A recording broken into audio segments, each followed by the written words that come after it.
tomto videu chcem ukázať, ako postupovať pri zadaní finálnych súradníc pre cacheky ľubovoľného typu a potom aj ich zobrazenie na mape Groundspeaku. Takže mám tu mapku Groundspeaku, je tu okolie mojich domácich súradníci, tu už máme samozrejme všetko odlovené. Tak sa presuniem treba do Nitry, čo je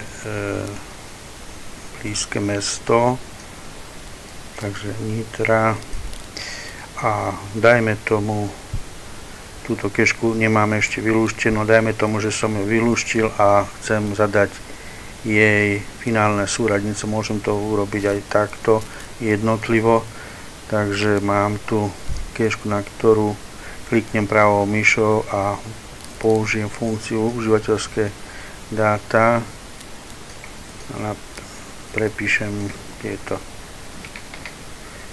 údaje.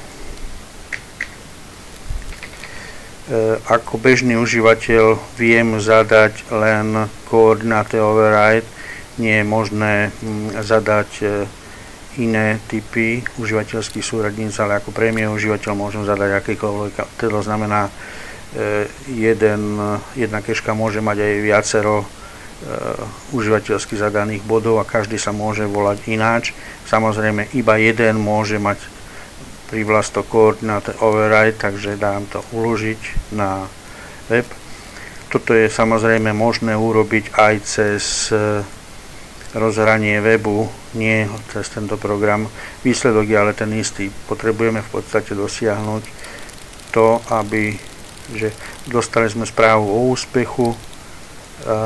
Keď si sa pozriem na ten listing, v listingu sa to prejaví tak, že sú tu dvojité súradnice, toto sú tie nové, ktoré som zadal, a toto sú tie, ktoré sú pôvodné. Teraz chcem ukázať, ako sa to prejaví aj na zadaní toho bodu graficky.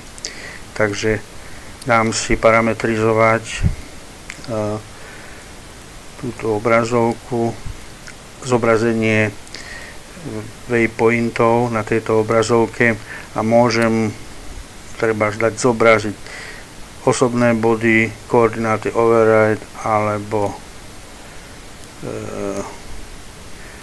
treba aj parkingovské miesta.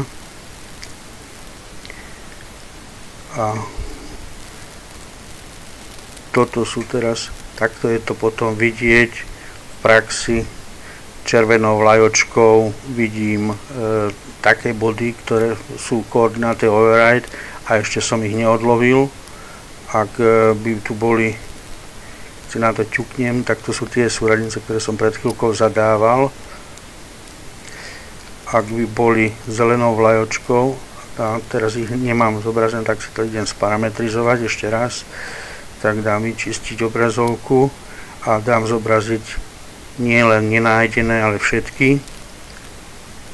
Tak tu vidím aj také body, ktoré už sú u cacheky nájdené. Takže napríklad Einsteinové párovce už máme nájdené, tak sú zobrazené zelenou. Dal som si zobraziť aj parkové miesta, preto sú vidieť tu na.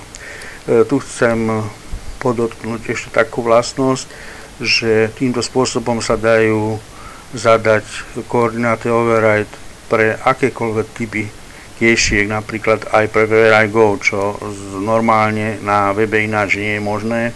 A tu s výhodou sa to zadá a máme k dispozícii potom